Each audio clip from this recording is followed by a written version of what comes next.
पत्नी पति से बोली, अगर मैं आपको 3-4 दिन ना दिखाई दूं तो आपको कैसा लगेगा? तो पति बोला, बड़ा अच्छा लगेगा। अब सोमवार, मंगल, बुध और बृहस्पति को पत्नी दिखाई नहीं दी। जब शुक्रवार को थोड़ी आँखों की सूजन कम हुई तब जाके पत्नी दिखी।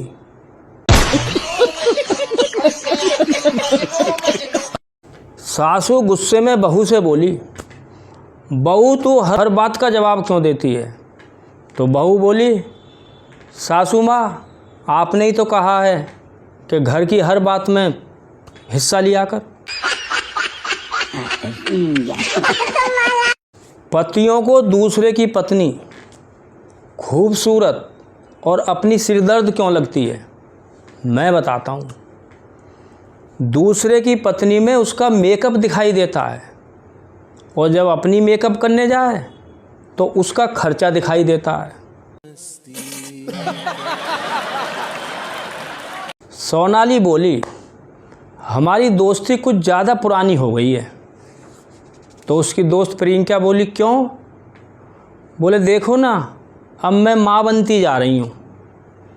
तो सोनाली बोली, देख मैं भी तो तेरी सास बनने जा रही हूँ। हाँ दोस्तों, अब जीवन आसान नहीं है। अगर ज़्यादा बात करो तो लोग पागल कहते हैं और अगर कम बात करो तो लोग घमंडी कहते हैं और अगर काम की बात करो तो लोग मतलबी कहते हैं। लो कर लो बात। नो। संता बोला, यार रात मेरे मोबाइल में कुछ अजीब सा मैसेज आया और मोबाइल एकदम बंद हो गया।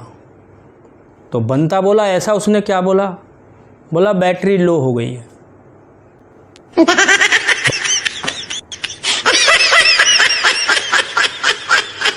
एक चूहा शेरनी से बोला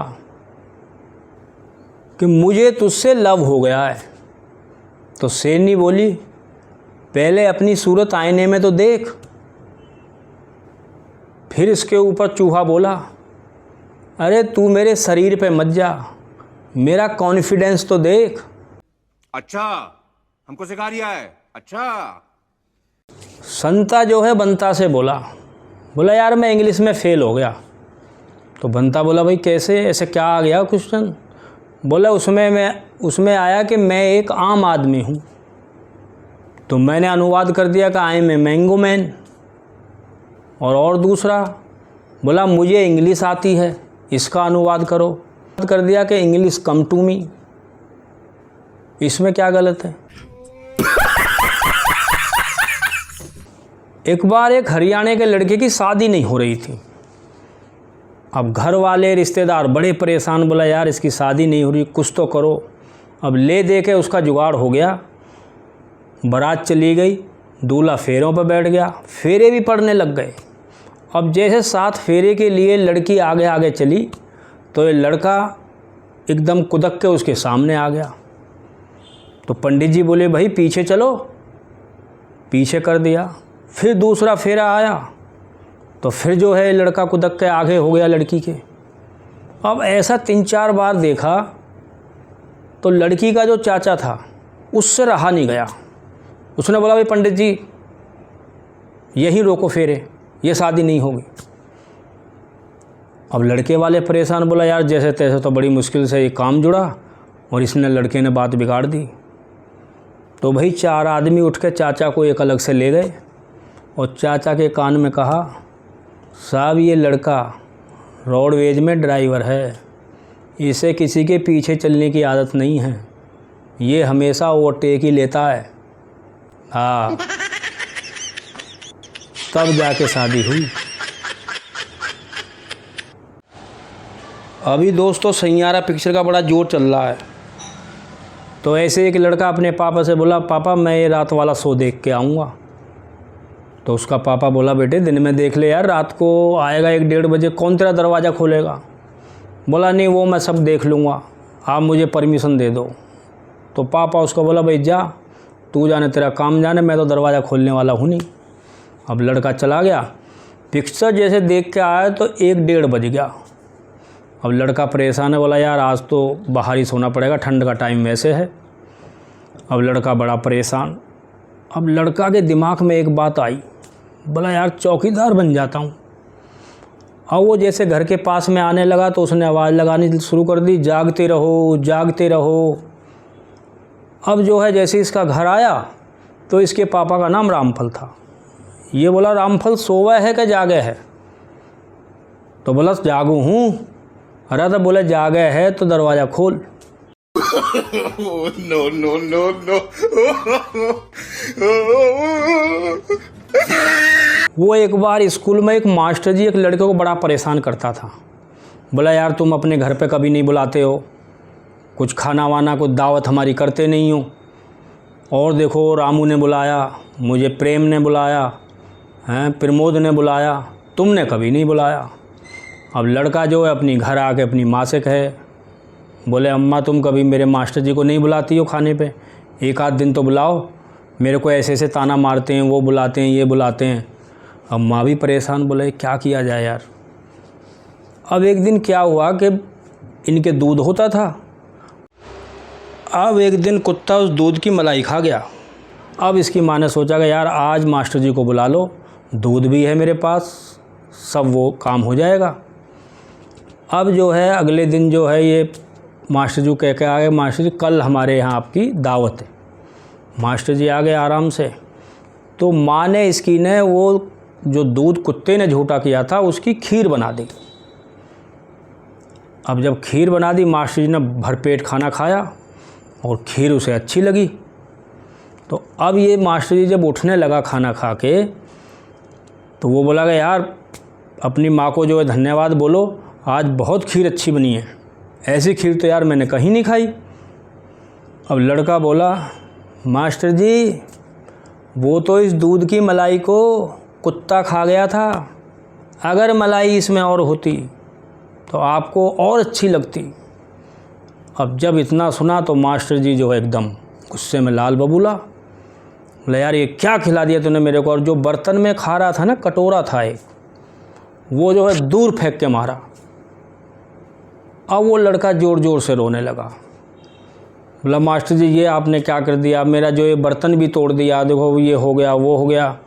बोला एक तो यार तूने मेरा ईमान भ्रष्ट कर दिया और ऊपर ये बर्तन के लिए रो रहा है, बर्तन में ऐसा क्या है। बोले मास्टर जी इसी में तो मेरा कुत्ता खाना खाता है। वो एक बार एक लड़के का रिजल्ट आया। अब भाई उसने ये बात घर में बताई नहीं। अब घर वाले सब परेशान, बोला यार रिजल्ट तो ये बता नहीं रहा। तो उसके पापा ने पूछा अरे रिजल्ट का तेरे क्या रहा। तो लड़का बोला पापा वो प्रिंसिपल का लड़का फेल हो गया।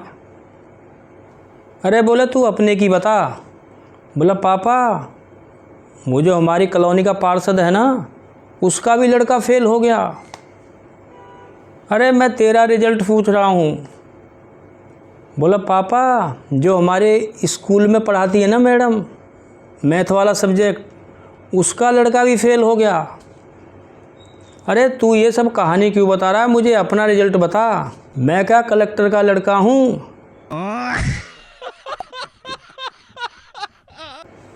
वो एक बार मुंबई में 4 लड़के चाय पी रहे थे। अब एक के कप में चाय में मक्खी गिर गई। अब दूसरे ने बोला अरे तेरी चाय में जो है मक्खी गिर गई। अब उसने मक्खी को उसमें से निकाला और चूस के फेंक दिया।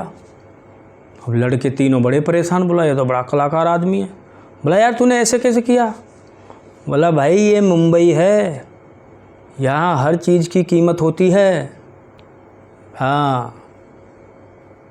वो एक बार थाने में रामलीला हुई रात को।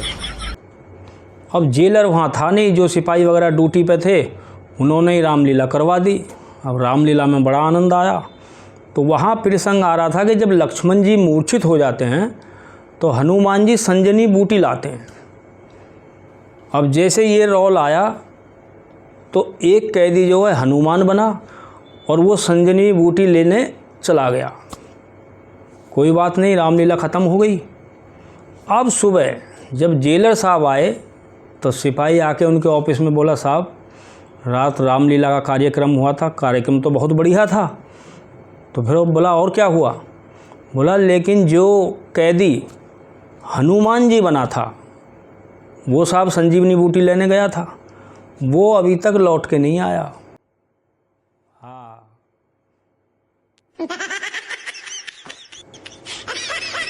संता बोला मेरी माँ कहती है कि भैंस का दूध पीने से दिमाग तेज होता है। तो बंता बोला तेरा पागल बनाती है, अगर ऐसी बात होती तो भैंस का बच्चा आज साइंटिस्ट नहीं होता। हाँ, बस ड्राइवर की सीट के पीछे लिखा था, अगर वाहे गुरु ने चाहा तो मंजिल तक पहुंचा दूंगा, और अगर आंख लग गई तो सीधा वाहे गुरु से ही मिलवा दूंगा। एक बार संता ने खुला चैलेंज कर दिया कि इस कुतुब मीनार को सिर पर रख कर ले जाऊंगा। अब जब इतना बड़ा चैलेंज देखा तो सारे मीडिया वाले जो है कि भाई ये काम कल होगा, सब इकट्ठे हो गए। अब जब सारे इकट्ठे हो गए तो बोला भाई ले जाओ इसे उठाओ। तो संता बोला अगर इसे कोई सिर पे मेरे रख दे उठाकर तभी तो ले जाऊंगा।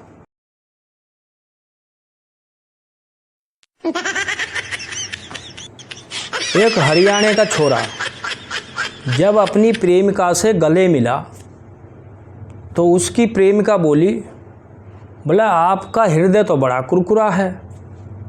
तो प्रेमी बोला, अरे महाराज ये मेरे बीड़ी का बंडल है, इसे मत तोड़ देना तू। एक हरियाणा का लड़का हरियाणा की लड़की से प्यार का इजहार कर रहा था और उससे कह रहा था आई लव यू सू। तो छोरी बोली थप्पड़ खावेगा के? तो फिर लड़का बोला तो तू मुक्का ना खावेगी?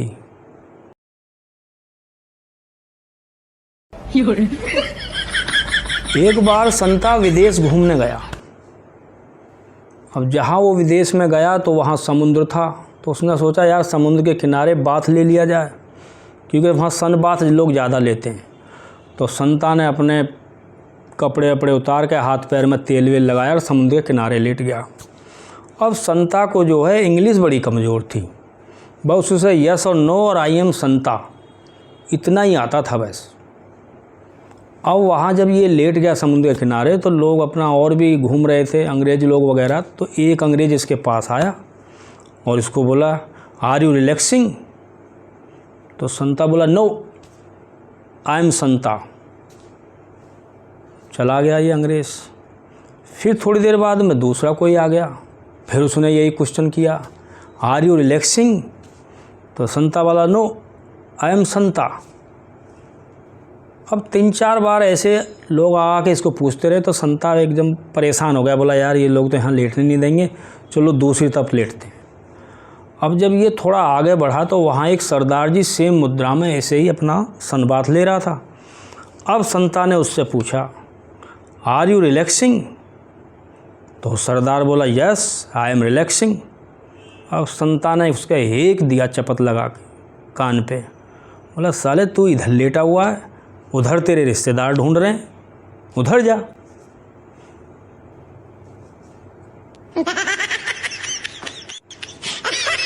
दोस्तों यूज एंड थ्रो का बड़ा चलन है।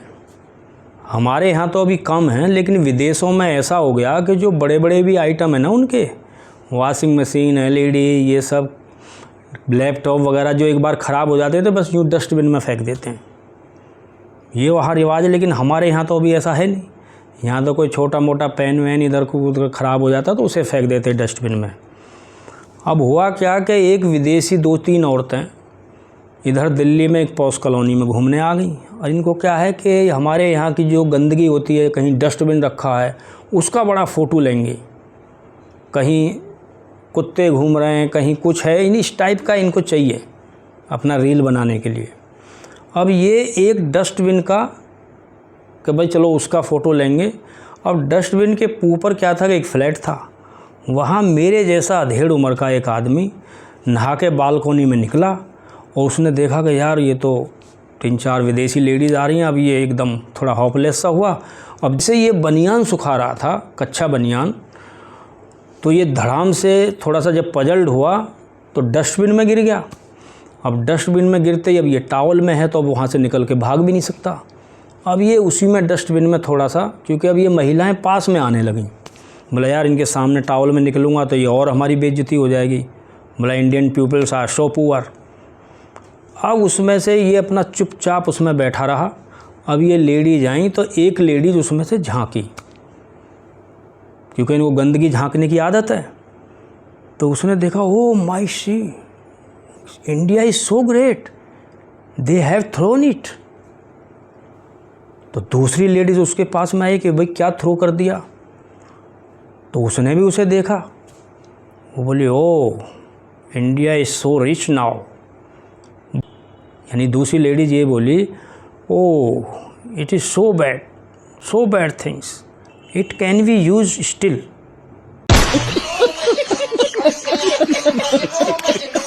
पप्पू एक बार गाड़ी धो रहा था तो थोड़ी देर में एक आंटी उसके पास से गुजरी और बोली, गाड़ी धो रहे हो बेटा? ना आंटी, इसे पानी लगा रहा हूँ, बड़ी होकर शायद बस बन जाए।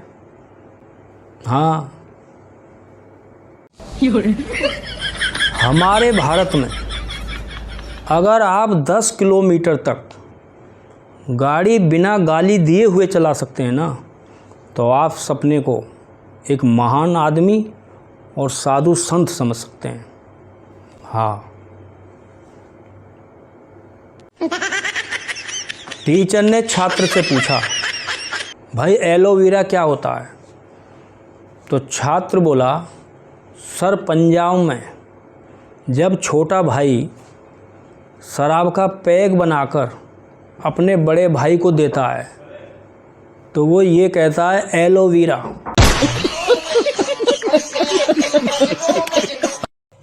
पत्नी ने प्यार से पति का सिर दबाते हुए बोला, जब मैं नहीं थी तब आपका सिर कौन दबाता था?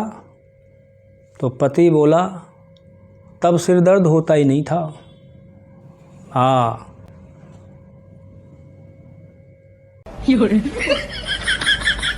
दुख क्या होता है बेचारे उससे पूछो जिसे भंडारे में पूरी ना मिली हो और कोई चप्पल भी चुरा के ले गया हो।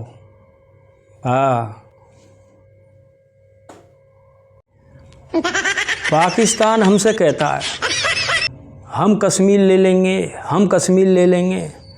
इन कलाकार से कोई ये पूछो, अरे तेरे से सीमा हैदर तो ली नहीं जा रही, कश्मीर कहाँ से ले लेगा तू? सीमा हैदर लेके दिखा। No no no no.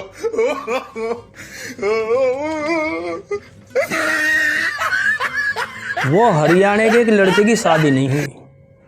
अब उसकी उम्र हो गई 35-36 साल। अब उससे मीडिया वाले ने किसी ने पूछा कि यार तुम्हारी शादी क्यों नहीं हुई, कुछ तो रीज़न रहा होगा। बोला, भाई मेरी भ्रूण हत्या में मारी गई लग रहा है। हाँ भाई, मेरी भ्रूण हत्या में मारी गई है पक्का।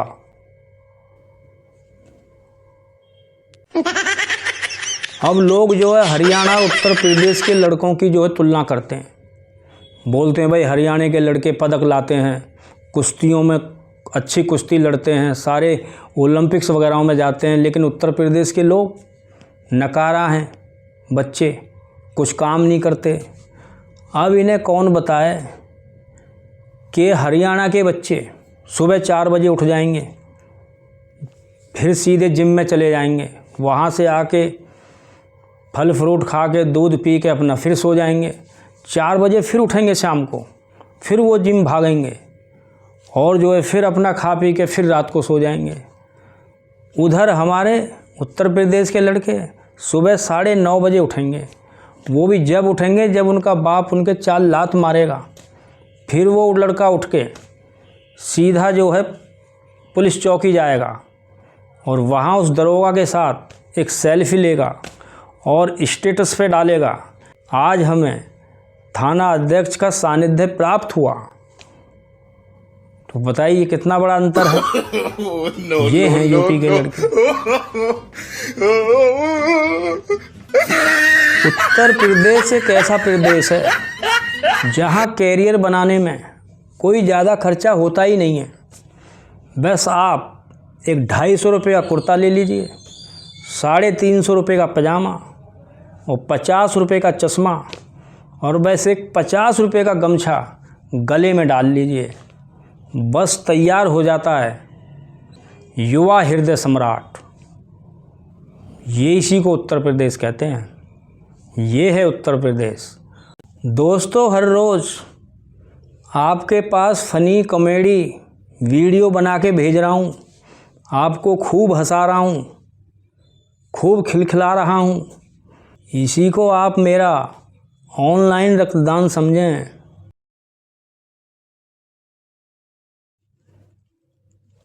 कहते हैं जो सोवत है सो खोवत है।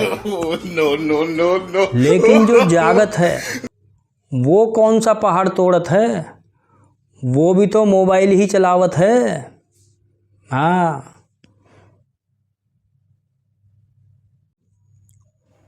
एक सर्वे के अनुसार किसी भी महिला को अपनी 30 साल की उम्र पार करने में कम से कम 40 से 50 साल लग जाते हैं। हाँ,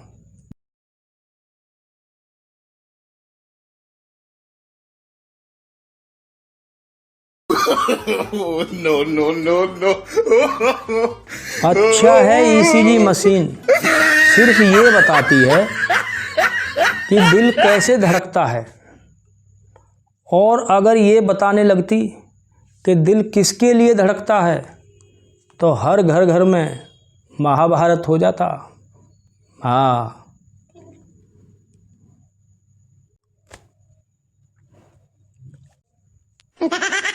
एक हॉस्पिटल के बाहर बोर्ड पर लिखा था कि अगर आपकी उम्र 50 के ऊपर हो गई है तो आप शाम के दोस्तों की संख्या कम कर दीजिए और सुबह के दोस्तों की संख्या बढ़ा लीजिए।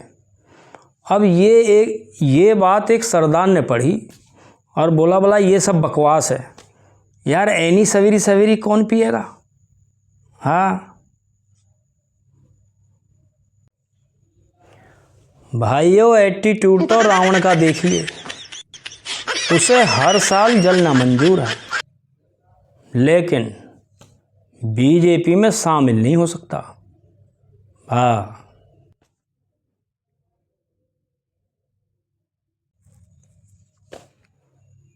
दोस्तों, आजकल सूर्य भगवान छुट्टी पर चल रहे हैं और वर्षा मैडम ओवर टाइम कर रही हैं। अच्छा, हमको सिखा रिया है। अच्छा,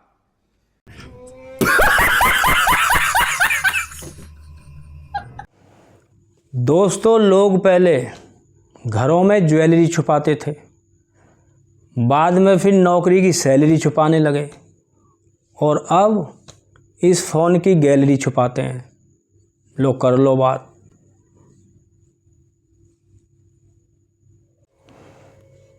पत्नी अपनी पति से बोली, अरे 6:30 बज गए, वीडियो अपलोड कब करोगे? तो पति बोला, अरे 6:30 बजे अब मैं नहीं करूँगा। महिलाएं अपनी किचन में चली जाती हैं और आदमी ठेके की तरफ चले जाते हैं। कौन देखेगा मेरी वीडियो? डॉक्टर बोला ये मरीज मर चुका है। जैसे ही मरीज ने ये बात सुनी, उठ के बैठ गया, बोला मैं तो जिंदा हूँ। पास में खड़ी हुई पत्नी बोली, चुप रहो जी, आप ज़रूर बीच में बोलोगे। इतने बड़े डॉक्टर होकर ये झूठ बोलेंगे?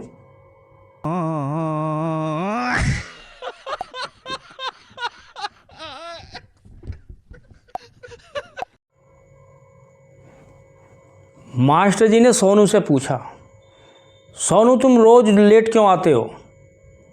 बोले सर एक बोर्ड के कारण। बोला मतलब इसका? बोर्ड के कारण कैसे? बोले सर उस पे लिखा है आगे स्कूल है, कृपया धीरे चलें।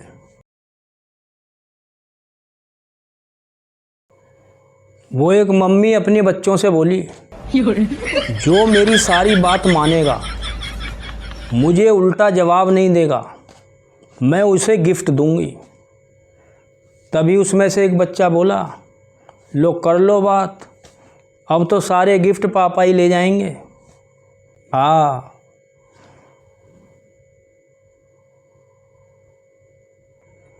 दोस्तों एक सर्वे हुआ जिसमें पाया गया कि यूपी के लड़के अंग्रेजी में कमज़ोर होते हैं। अब उन्हें ये कौन बताए कि यूपी के लड़कों को किसी की फालतू की अंग्रेजी सुनने की आदत ही नहीं है। अच्छा, हमको सिखा रिया है। अच्छा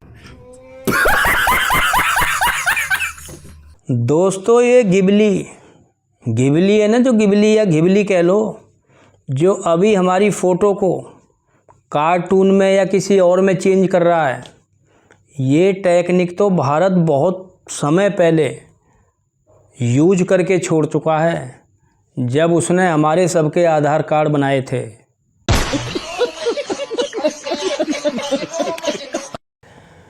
ये गलियां ये चौबारा, यहाँ आना ना दोबारा, कि हम तो भये परदेसी, कि मेरा यहाँ कोई नहीं, कि तेरा यहाँ कोई नहीं। यहाँ कवि ये कहना चाह रहा है कि ये शादी जो है ये दोनों की बिना मर्जी के हो रही है।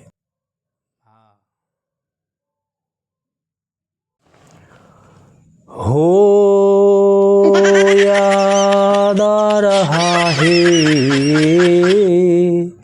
तेरा प्यार, हो याद आ रहा है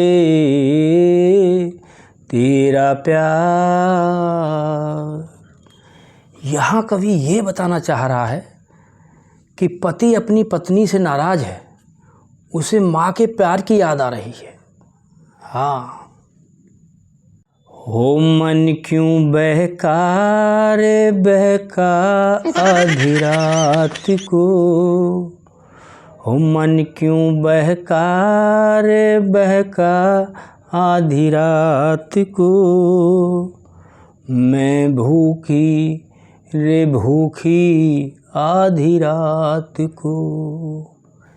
यहाँ कवि ये बता रहा है कि पत्नी का पति, उसका पति शराबी है और रात के 12 बज गए, अभी घर नहीं आया है। हाँ, जिंदगी के सफ़र में गुजर जाते हैं दो जहां, वो फिर नहीं आते, वो फिर नहीं आते। यहाँ कवि ये कहना चाह रहा है कि ज़िंदगी में कुछ नहीं रखा, खाओ पियो मौज करो। ओ फिरकी वाली तू कल फिर आना, नहीं फिर जाना, तू अपनी जुबान से, कि तेरे नैना है जरा बेईमान से। यहाँ कवि ये बता रहा है महिलाओं को कि ये आदमी बहुत कलाकार है, इसके चक्कर में ना पड़ें। अच्छा, हमको सिखा रिया है।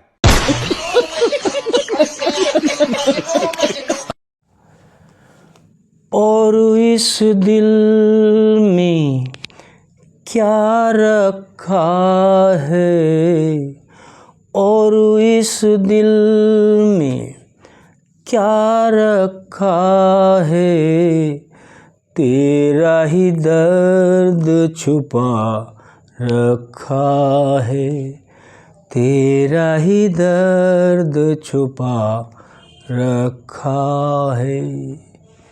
यहाँ कवि ने ये स्पष्ट कर दिया है कि पति पत्नी से बहुत नाराज है।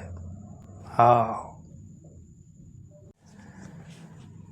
मेरे नैना सावन भादो, मेरे नैना सावन भादो। यहाँ कवि ये कहना चाह रहा है कि जैसे सावन के महीने में गधा भूखा रह जाता है, वही हालत इसकी है।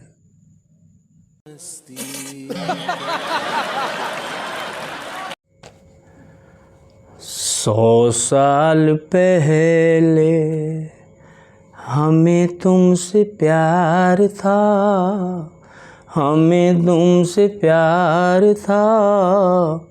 यहाँ कवि ये कहना चाह रहा है कि हमें तुमसे प्यार 100 साल पहले था, अब तो पीछा छोड़ दो।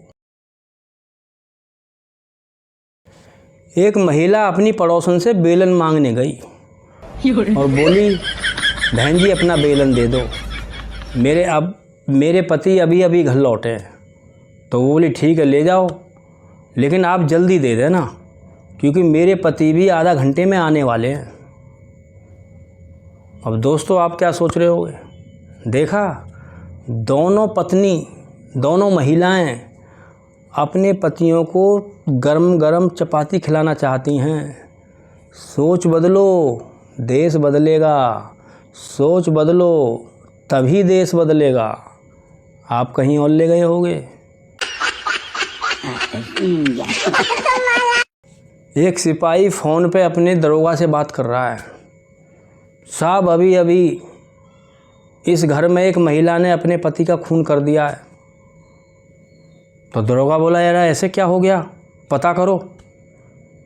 बोला साहब पत्नी पोछा लगा रही थी, पति ने उसे पार कर दिया, पति ने गोली से मार दिया है उसको। तो दरोगा बोला, यार उसे जल्दी से गिरफ्तार करो। अरे बोले साहब पोछा अभी सूखा नहीं है।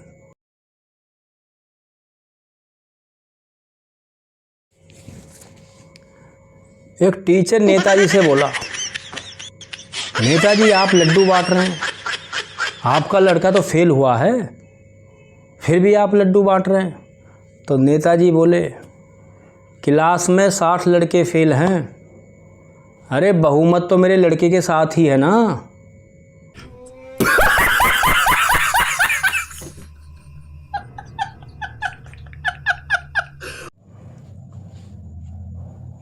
दोस्तों इस बिंदी का भी अपना अलग अलग महत्व है। जिसकी जितनी बड़ी बिंदी उसका उतना ही बड़ा महत्व। वो मैंने बाहर एक महिला को बिंदी लगाते हुए देखा, तो मैंने उससे पूछा, बहन जी ये क्या है? तो बोली ये मेरा सुहाग है। फिर मैं अपने घर में आया, मैंने अपनी मिसेस से पूछा, भाई ये क्या है? बोला ये तुम हो। फिर मैंने अपनी भाभी से पूछा, भाभी ये माथे पर आपने क्या लगा रखा है? बोला ये तुम्हारे भाई हैं। फिर मैंने चाची से पूछा, चाची ये आपने क्या लगा रखा है? बोला ये तुम्हारे चाचा हैं। मैं सुनकर हैरान। फिर मैं बाहर गया तो एक महिला ने बिंदी के ऊपर बिंदी लगा रखी थी। तो मैंने उससे पूछा, बहन जी क्या आपके 2-2 सुहाग हैं? फिर मैं थोड़ा और आगे बढ़ा तो एक बहन जी टेढ़ी मेढ़ी बिंदी लगाती हुई मुझे मिली। तो मैंने उससे पूछा, बहन जी आपका सुहाग क्या टेढ़ा मेढ़ा है?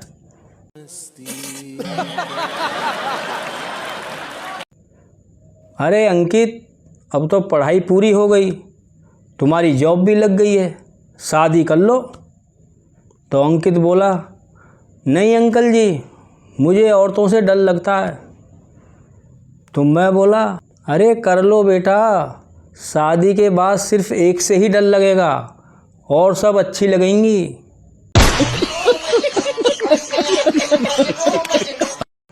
वो एक टीचर ने छात्र से पूछा कि यमक अलंकार के बारे में बताओ।